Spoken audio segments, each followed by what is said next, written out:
လေးကတော့ရွှေလို့ရှိမှာကြိုက်များတယ်ရောင်းအားကောင်းတဲ့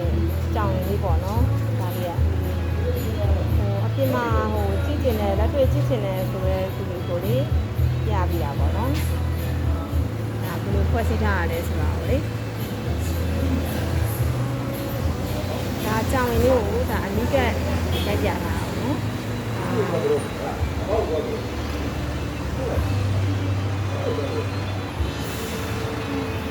ပစ္စည်း quality ကိုကောင်းစားတွေတုံးပြီးတော့လက်ရတိတိတက်တက်နဲ့လုပ်ပေးထားတယ်ပေါ့နော်ပစ္စည်းကိုအတွင်းမိုင်းလေးနဲ့ပြပေးမယ်နော်ဒါကအပြင်မှာကြည့်တယ်လို့မျိုးပဲပေါ့နော်ဖွဲ့စည်းပုံလေးကိုပြ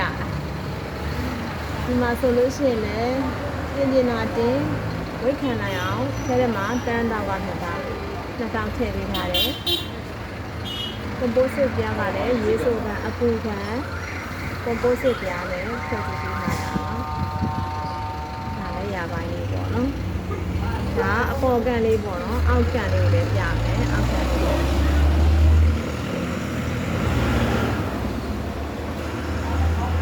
ဒါကလေ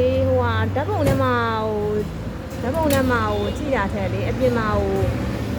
ကြည့်တယ်လို့မျိုးကြည့်ဘူးချင်တဲ့ customer တွေအတွက်လေရိုက်ပြတာပေါ့နော်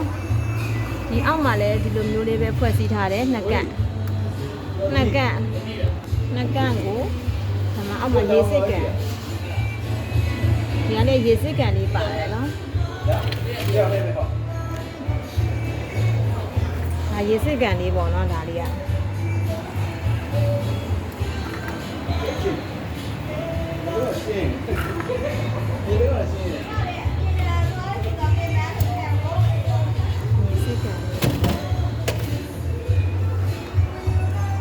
လက်ရပိုင်းလေးကိုသိချပြီးအလေးထားပြီးတော့ပြုလုပ်တဲ့အတွက်ကြောင့်မလို့ပစ္စည်းအနာစာပါမှာလည်းမစိုးရင်အောင်ပေါ့နော်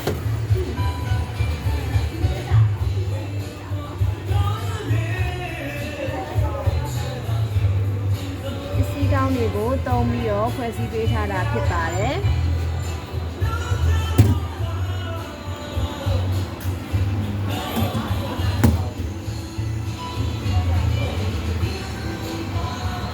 ဒီမှာကြည့်ချင်တဲ့ချစ်ကပ်ပါလေးတွေအတွက်ရိုက်ပြထားတာပါ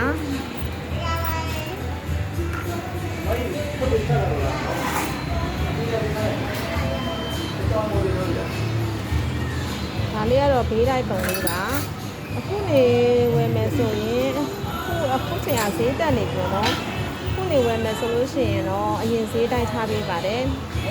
အရင်ဈေး38,000နိုင်ပဲထားပေးထားပါတယ်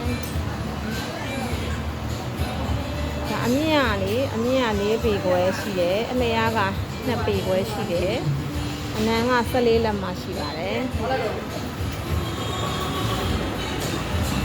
လက်ရလေးတန်လေးတွေပေါ့နော်ဒီမှာပစ္စည်းသုံးပေးထားတဲ့ accessory လေးတွေကအစားနော်အပေါင်းစားလေးသုံးပေးထားတယ်အတွင်းဖွဲ့စည်းပုံလေးရောအပြင်မိုင်းမှာခုမကြမ်းတိတ်တိတ်ချာလေးကိုလုပ်ပေးထားတဲ့အတွက်ကြောင့်မလို့ပစ္စည်းလက်ရကိုအာမခံနဲ့ရောင်းပေးရမှာပါနော်အားလုံးကိုကျေးဇူးတင်ပါတယ်အခုချိန်ဝင်မယ်ဆိုလို့ရှိရင်တော့38,000ပါ